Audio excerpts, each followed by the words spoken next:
जैसे फसल विविधीकरण पे जोर दिया जा रहा है।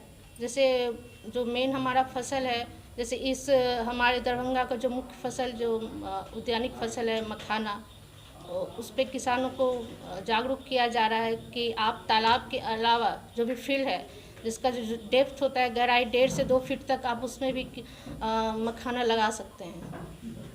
मिश्रित खेती के बारे में भी आप जानकारी देना चाहते हैं किसानों को? मिश्रित खेती के बारे में जी। मिश्रित खेती के बारे में जैसे उद्यानिक फसल हुआ, जैसे आप पपीता का डिमांड ज़्यादा है हमारे यहाँ, जैसे शहरों में डिमांड ज़्यादा है, लेकिन उस मुताबिक है ना किसान यहाँ पे उपजा नहीं पाते हैं, उनको सप्लाई नहीं हो पाता है। तो इसलिए आप जैसे अपने फील्ड में जैसे रेड लेडी, बहुत सारी वैरायटी आती है, रेड लेडी और पूसा नन्ना, ये सब वैरायटी आप अपने फील्ड में लगाइए, और उसके साथ आप अन्य सब्जी की भी फसल आप ले सकते हैं, जिससे कि आप दोनों फसल से आपको एक अच्छा आय प्राप्त हो जाएगा। क्या नाम हुआ मैम? जी, मेरा नाम अम्बा कुमारी हुआ। क्या है? उप परियोजना निदेशक। हमारे प्रखंड में किसान यांत्रिकीकरण से खेती कर रहे हैं, चूँकि अभी जो मवेशी पर निर्भरता कम हो गई, चूँकि मवेशी लोग पाल नहीं रहे हैं, तो बगैर यंत्र के अभी जो है खेती करना संभव नहीं है।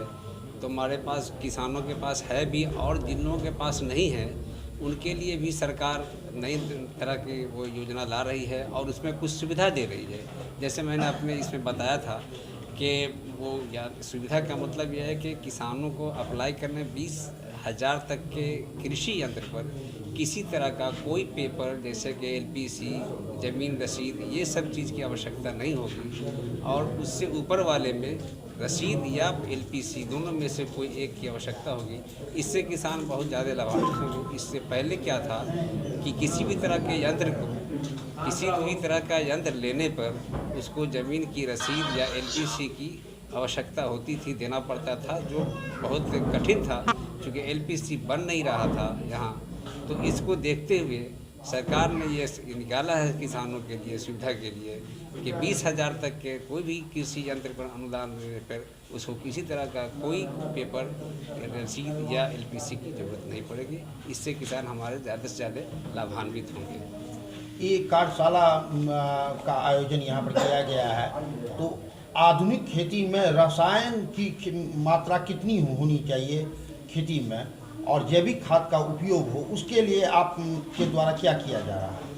उसके लिए यह है कि रसायन, पहले तो यह है कि मिट्टी, किसानों को प्रोत्साहित किया जा रहा है, और हमारे कर्मी भी लगे हुए हैं कि मिट्टी जांच सबों का हो जाए, और मिट्टी जांच के अनुरूप ही कितना रासायनिक खाद की आवश्यकता है वो दिया जाए। अगर उसको कम करने के लिए ये किया जा रहा है कि अभी जैसे कि हमारे प्रखंड में 33 यूनिट का एक प्रोग्राम आया है वर्मी कंपोस्ट बनाने के लिए, ताकि किसान वर्मी कंपोस्ट उत्पादन करके रासायनिक खाद की निर्भरता को कम कर दें, क्योंकि धीरे धीरे होगा रासायनिक खाद की निर्भरता। और जैसे जैसे किसान वो वर्मी कंपोस्ट अगर सही से बनाना शुरू करें, हम लोगों का प्रयास रहेगा कि किसान ज़्यादा से ज़्यादा उससे जो भी यूनिट मिले उसको चालू कर दे, ताकि आगे भी फिर उसको अलग से प्रोत्साहन दिया जाए।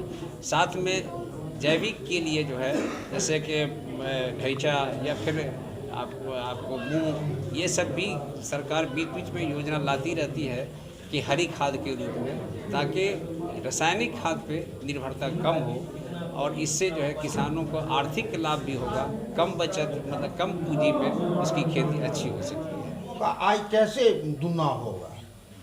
इन लोगों के आय दूना करने के लिए सरकार एक बहुत सारी योजना ला रही है। जैसे कि अभी फ़िलहाल जैसे सरकार कह रही है कि जो ऐसी खेती धान गेहूं के अलावा कैश क्रॉप या फिर वो आपको मोटे अनाज की खेती पर जोर दिया जा रहा है, जैसे कि मक्का।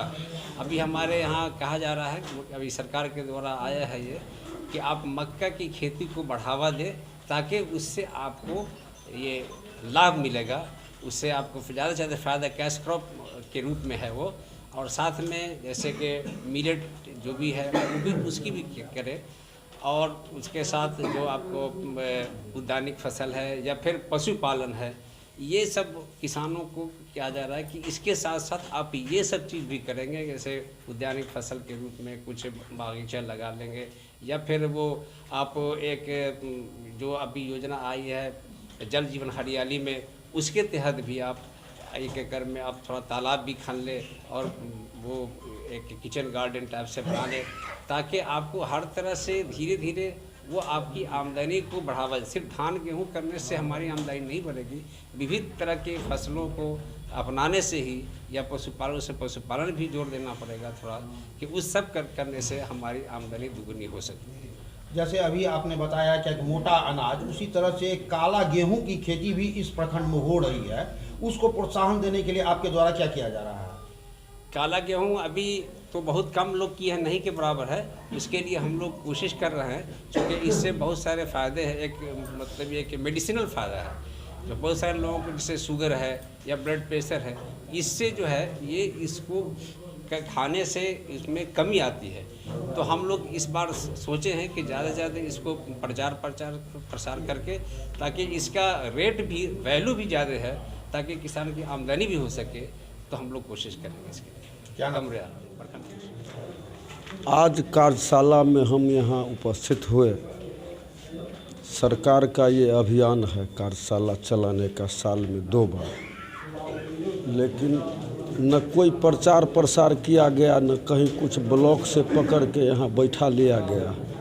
सरकार का बहुत सारा योजनाएं हैं जिससे जनता तक अगर पहुँचाया जाए सही समय से तो लाभ मिलता है, लेकिन अन्य विभाग में दलालों बिचौलिया का जो है ज्वाइनिंग यहाँ पड़ा हुआ है, जहाँ 50% कमीशन पर भी कुछ काम होता है। आत्मा में भी कुछ दलाल है, जहाँ 50% कमीशन अगर उसको दीजिए, जिसको 1 इंची ज़मीन नहीं है, कहीं से वो किसान नहीं है, और उसको 50% पर बात कर लीजिए तो वहाँ उसके खाता पर पैसा दिया जाता है, उससे 50% पैसा वापस लिया जाता है।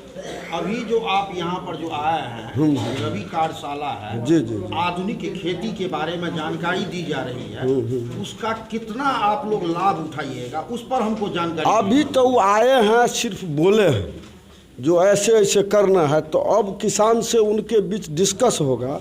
उसमें अभी एक सुंदर बात बोले हैं जैविक खाद के बारे में, कि इसमें 5,000 या 15,000 जो है सब्सिडी सरकार के द्वारा दिया जाता है, तो उसमें वो कितना पदाधिकारी दिला पाते हैं कि किसान को जूता तोड़ते हैं, मिलेगा कि नहीं मिलेगा। दूसरा नंबर, हर जगह जो पदाधिकारी गण हैं वो जूता तोड़ते हैं। किसान के पास उतना समय है जो 13 दिन आपके यहाँ दौड़ा दौड़ी करेगा। हम BO साहब से सवाल करना चाहते हैं कि आप किसान को खाद जो दिलवाते हैं वो कहाँ आपका जगह है, किस रेट में दिलवाते हैं। सवाल मेरा अहम सवाल है, चूँकि हम किसान हैं। खाद पर बहुत ही काला बाजारी है। हम BO साहब से खरा सवाल करना चाहते हैं, करेंगे अभी। ये सवाल आप कीजिएगा ना? जी जी। लेकिन अभी जो आधुनिक खेती के बारे में जानकारी है, जी जी, मिश्रित खेती के बारे में है, फसल दुगना अगर आपको उपजा होगा तो आपको आमदनी बढ़ेगी, प्रधानमंत्री का भी ये सोच है। जी जी जी। तो उसका आप लोग ये जो साइंटिस्ट और कृषि पदाधिकारी और आत्मा के जो यहाँ पर बैठे हुए हैं, जी जी, उसका क्या लाभ आप उठा रहे हैं इस कार्यशाला में, ये आप मुझे जानकारी दीजिए ना। ये कार्यशाला में यहाँ से ट्रेनिंग दिया जा रहा है। अभी तो सिर्फ जानकारी दिए हैं कि ऐसे ऐसे करना है, तो अब इस पर विस्तार पूर्वक वो बतलाएंगे।